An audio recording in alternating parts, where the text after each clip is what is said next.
Hey, Dr. Kincaid, I hope your quarantine's going well and your family's safe. So today I'm going to talk about my ad campaign analysis. I analyzed a Pepsi commercial with Cardi B, Steve Carell, and Lil Jon in it. The ad was obviously selling Pepsi by using the actor and two singers.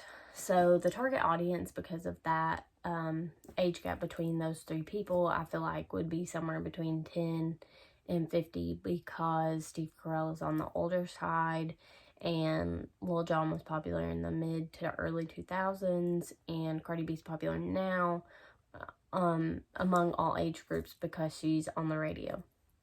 So I think that it definitely hit a portion of that target because of the age range. So the target was so wide or broad that I think it had to hit that age range in some way.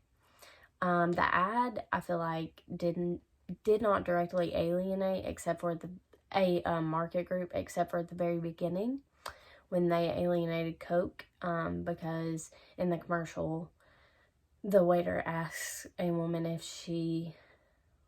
Pepsi was okay because she asked for Coke, and Steve Carell jumps up and he tells, he's like, oh, is it just okay? So I feel like the ad did alienate Coke in that way, but it wasn't for more than maybe a second.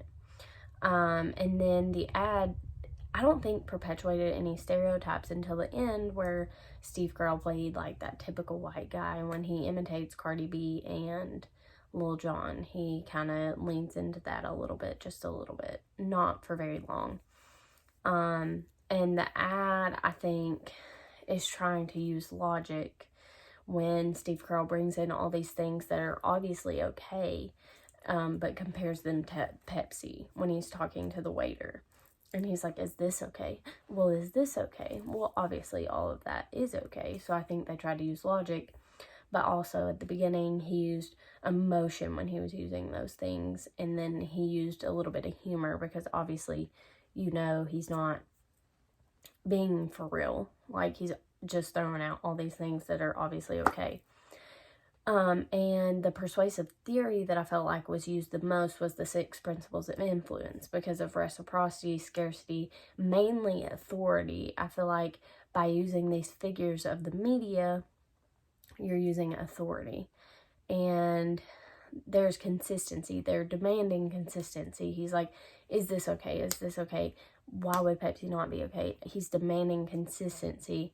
And the consensus from this, because obviously Steve Carell likes Pepsi, Cardi B likes Pepsi, and Lil Jon likes Pepsi, so the consensus is everybody likes Pepsi. And then you also see those 3 figures, which then you see the liking. So this also slightly uses the two-tail argument when Steve Carell goes up against the waiter and he's like, well, here's my argument, but then the waiter comes back and tries it again and he's like, well, this is why mine's better. So it's, I think, using the two-tail argument as well. So I think that is how that's the best analysis I can give for this campaign. Thank you.